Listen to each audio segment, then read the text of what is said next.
Halo, apa kabar? Assalamualaikum warahmatullahi wabarakatuh. Saya Hersu Beno Arif dari Forum News Network. Si Fufu Fafa tampaknya ini akan jadi sosok yang menghantui siapapun pasangan calon peserta pilkada yang diusung oleh Koalisi Indonesia Maju Plus.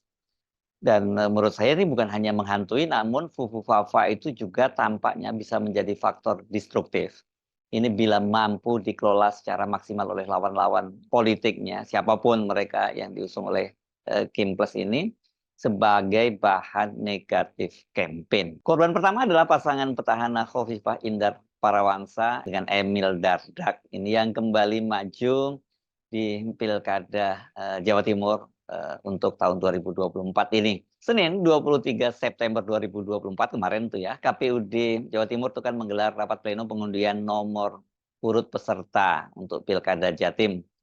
Tiga paslon yang ikut akan berlaga pada Pilkada Jatim, yakni pertama Khofifah Indar Parawansa, Emil Elistiano Dardak atau dikenal sebagai Emil Dardak.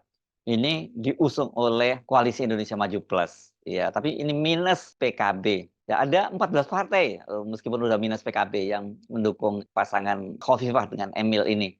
Ada backbone-nya dari Koalisi Indonesia Maju, yakni Gerindra, Golkar, Demokrat, dan kemudian Partai Amanat Nasional, dan kemudian ada mualaf Koalisi Indonesia Maju, yakni Nasdem dan PKS, begitu. Kemudian ada P3, PSI, Perindo, Buruh, PBB, PKN, Gelora, Garuda. Ya, ini beberapa di antara yang saya sebut belakangan tadi adalah partai-partai non parlemen. Pasangan kedua adalah Lulu Nur Hamidah, Lukmanul Hakim. Itu Luman, itu yang diusung oleh PKB. Nah, ini yang dia menyempal dari Koalisi Indonesia Maju Plus. Dan terakhir itu ada pasangan Tri Risma hari ini, mantan Menteri Sosial, dengan Zahrul Azhar Asumta yang diusung oleh PDI Perjuangan.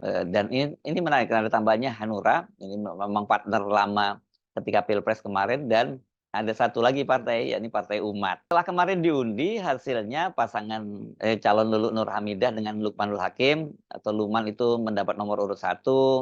Kemudian Khofifah Indar Parawansa, Emil Elistiano Dardak mendapat nomor urut 2. Ini sama ini kayak paslon 02 ya pada Pilpres kemarin.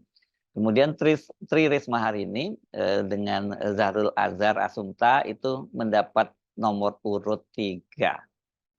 Agak mirip-mirip ya dengan konfigurasi Pilpres kemarin, hanya saja PKB itu kan sendirian ya, dia tidak bersama dengan PKS dan Nasdem, karena PKS dan Nasdem milih bersama dengan pasangan 02 Khofifah dan Emil. Dalam undian kemarin itu KPU itu memperkenankan para paslon membawa pendukung itu maksimal 200 orang, dan seperti biasa para pendukung itu kan sudah menyiapkan yel-yel untuk para jagoannya. Pendukung Khofifah Emil meneriakkan yel-yel lanjutkan dua periode. Memang mereka kan pasangan petahana ini ya. Selain itu mereka juga berselawat di lokasi. Ini karena kelihatannya bagaimanapun juga kan basisnya dari Khofifah itu adalah NU. Sama seperti dengan pasangan Lulu ya. Kalau tapi Khofifah ini kan ini adalah tokoh Muslimat NU gitu ya. Jadi ya selawatan ini sebenarnya mereka satu klaster lah kalau dengan pasangan Luman tadi ya. Sementara pendukung Resik ini Risma dan pasangannya meneriakkan yel-yel resik-resik Jawa Timur, artinya bersih-bersih Jawa Timur. Sedangkan Luman itu meneriakkan yel-yel Jatim Loman, bukan Luman ya. Loman ini dalam bahasa Jawa artinya pemurah ya, murah hati. Di sela-sela yel-yel itu, pendukung Luman itu meneriakkan kata Fufu Fafa, ya, meneriakkan yel-yel Fufu Fafa ketika nama Khofifah dan Emil disebut oleh pembawa acara. Dan kemudian itu dibarengi dengan teriakan resik-resik Jawa Timur yang dilontarkan pendukung Risma. Dan pendukung Khofifah Emil itu tidak tinggal diam, dan kemudian mereka berselawat bersama. Nah, ketika itulah mulai pendukung Khofifah Emil itu meneriakkan nama Harun Masiku. Ini ditujukan kepada pendukungnya Risma ya. Dan mulai disitulah kemudian pendukungnya Risma ini kemudian balas juga dengan ikut-ikutan meneriakkan Fufu Fafa. momen kocak dan sesungguhnya ini sekaligus mendebarkan itu diunggah oleh beberapa akun media sosial. Bukan salah satunya, salah duanya ini saya lihat ada di akun X @bangpino_ dan juga @murtadawan. Anda kalau ingat Murtadawan ini dulu sebenarnya salah satu buzzer dari die hard dari Presiden Jokowi ya. Dan ini, kalau saya lihat videonya tampaknya mereka ambil dari salah satunya ini tayangan dari, Kumparan Pemilu Media.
Dari tayangan di, berbagai media sosial, itu tampak sekali saya melihat, Khofifah dan Emil itu tersipu-sipu ketika mendengar yel-yel Fufufafa yang dilantunkan dengan nada selawat ya. Tampaknya mereka nggak menduga ya, ada hal yang semacam itu muncul.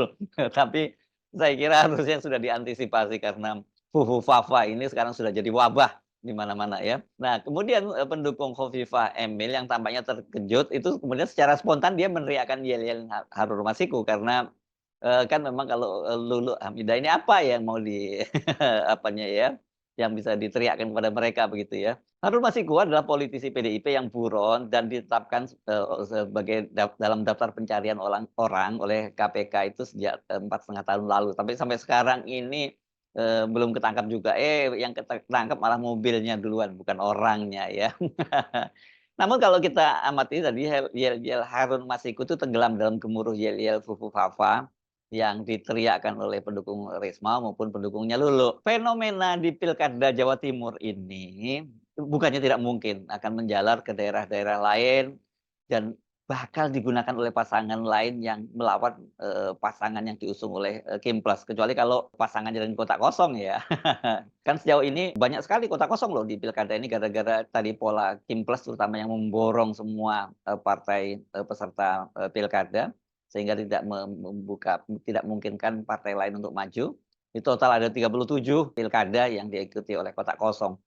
Dan Fufufafa ini ya, kalau kita kembali ke topik yang, berkaitan dengan yel-yel Fufufafa ini, sejauh ini berdasarkan investigasi netizen, memang mengacu, pada akun Kaskus yang diduga kuat milik dari Wapres terpilih Gibran Rakabuming. Bukti-bukti yang ditemukan oleh para netizen ini sangat banyak dan kuat, dan nggak bisa dibantah lagi. Mulai dari kesamaan email, nomor HP yang digunakan untuk pemulihan akun apabila terblokir karena lupa password, dan itu sudah terjadi. Adanya kesamaan unggahan di akun Fufufafa dan akun Cilipari, ini, sebuah usaha catering yang dimiliki oleh Gibran. Kemudian ada upaya menghilangkan jejak dengan dihapusnya ribuan unggahan Fufufafa di, akun Kaskus. Sampai 2.100-an ya, dari 5.000-an lebih gitu unggahan di Kaskus ini. Dan yang terbaru, itu netizen sedang bersenang-senang dengan cara mentransfer e-wallet di GoPay dan OVO milik Fufufafa. Dan, ketika, ditransfer yang muncul memang sama, itu namanya Gibran. Kocaknya setelah ketahuan bahwa akun GoPay itu ternyata milik Gibran, tiba-tiba username-nya berubah menjadi Slamet. Tapi lagi-lagi konyolnya, rupanya netizen ini kemudian mencoba username, di OVO, yang muncul tetap saja nama Gibran Rakabuming. Saya nggak tahu apakah hari ini juga sudah diubah menjadi Slamet bin Mulyono gitu seperti yang diusulkan oleh para netizen. Jadi fufu fafa ini tidak terhindarkan, memang publik sudah sama-sama memahami ya ini adalah, milik dari Gibran Rakabuming. Karena setidaknya kalau kita merujuk pada pernyataan pakar telematika Roy Suryo itu kan 99,9% itu milik Gibran. Jadi 0,1% peluangnya bahwa itu bukan milik Gibran. Jadi ya kayak seperti hal yang sangat impossible gitu bisa berubah gitu. Karena tadinya kan memang ada upaya untuk ada yang semacam kambing hitam gitu disebutkan, yang mengaku sebagai sebagai pemilik akun Fufu Fafa itu demi menyelamatkan, Gibran. Akun Fufu Fafa ini kalau akhirnya benar-benar terbukti milik Gibran dan, tampaknya itu sulit, untuk, dibantah, dampaknya dipastikan sangat serius, terutama terhadap masa depan politik Gibran. Kalau kita bicara masa depan politik Gibran, ya ini kita berarti bicara masa depan politik dinasti Jokowi. Postingan-postingannya yang tidak bermoral, ini ucapan yang mesum, dan kelihatannya punya obsesi terhadap, anggota tubuh dari sejumlah artis. Ini kemudian kasar, rasis, dan khususnya ini yang saya kira jauh lebih serius, banyak yang menyerang Presiden terpilih Prabowo Subianto dan keluarganya. Dan ini kemudian menimbulkan gugatan publik, dan juga sekaligus, pertanyaan besar soal kapasitas dan kesehatan mentalnya sebagai seorang wakil presiden terpilih. Sementara khususnya cuitan yang menyerang Prabowo dan keluarganya, itu termasuk bukan hanya hanya keluarganya ya, karena Mbak Titi yang mantan istrinya Pak Prabowo juga seperti dikomentari dengan negatif oleh Fufu Fafa ini diperkirakan akan menimbulkan, ganjalan psikologis yang sangat besar dalam hubungannya dengan, Presiden terpilih Prabowo, yang selama ini kan mereka berdua coba di-branding sebagai duit tunggal. Masa ada duit tunggal yang satunya sedang mengolok-olok yang, bosnya, yakni presidennya. Ya ini, impossible gitu ya. Sulit untuk membayangkan Pak Prabowo, apalagi keluarganya itu bisa menerima dengan kelegaan hati posisi Gibran sebagai wakil presiden, kendati ada segelintir petinggi Gerindra yang mencoba menafikannya. Ini Dasko misalnya menyatakan bahwa Pak Prabowo tidak pernah menggubris soal itu.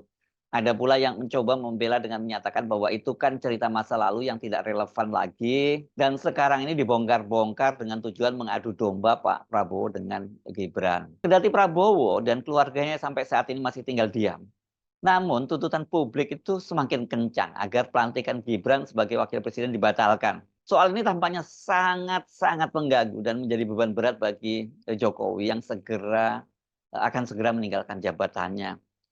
Catatan, buruk politiknya selama 10 tahun memerintah, kemudian, banyak sekali lawan dan kawan politiknya yang selama ini disakitinya dengan cara politik sandra, ditambah dengan skandal anak dan menantunya dan khususnya Fufu Fafa, saya kira membuat Jokowi dan keluarganya ini mulai bertanya-tanya, bagaimana masa depan mereka dan bagaimana, khususnya, masa depan politik dari, dinasti Jokowi. Benar, Jokowi dengan cara yang curang itu berhasil menempatkan Gibran sebagai wakil presidennya, Presiden Prabowo. Jokowi juga kemungkinan akan berhasil menempatkan menantunya Bobi Nasution menjadi gubernur Sumut, karena dia di Sumut juga diusung oleh koalisi besar ini ya, Koalisi Indonesia Maju Plus. Tapi kalau, lawan politiknya di sana, Edi Rahmayadi bisa mengkapitalisasi Fufu Fafa ini bukan tidak mungkin itu juga bisa membalikkan pertarungan, dan kalau sekarang ini kan diperkirakan dijagokan itu Bobi yang akan memenangkan, pilkada di Sumut. Semua skenario Jokowi melanggengkan kekuasaan melalui politik dinasti sejauh ini kan tampaknya berjalan sangat mulus. Ada catatan sih, dia gagal untuk Kaisang ini dalam dua kali ya. Pertama PSI yang dipimpin Kaisang gagal masuk parlemen, walaupun sudah gelontorkan dengan biaya yang sangat besar dan juga dibantu oleh aparat penegak hukum. Yang kedua, ini, Kaisang itu juga gagal menjadi calon gubernur atau wakil gubernur di Jakarta. Nggak jadi, di Jawa Tengah yang dia juga sudah mengurus surat-surat, persyaratan untuk menjadi calon wakil gubernur juga batal. Namun mungkin yang tidak pernah diduga dan jadi lubang besar dalam skenario yang mungkin tadinya diperkirakan sudah sempurna, skenario politik dinastinya itu adalah faktor anak-anaknya khususnya Kaisang dan Fufu Fafa. Netizen justru melihat celah masuk untuk menjatuhkan politik dinasti Jokowi itu bukan melalui manuver politik, tapi melalui skandal Kaisang dan Gibran. Khusus, apa yang terjadi pada Jokowi dan keluarganya ini kan mengingatkan kita pada ada sebuah adagium, no perfect crime. Tidak ada kejahatan yang sempurna. Orang itu banyak terjatuh bukan karena batu besar, tetapi dia terpleset karena kerikil kecil yang tidak terlihat dan tidak diperhitungkan. Salam Fufu Fafa. Wassalamualaikum warahmatullahi wabarakatuh.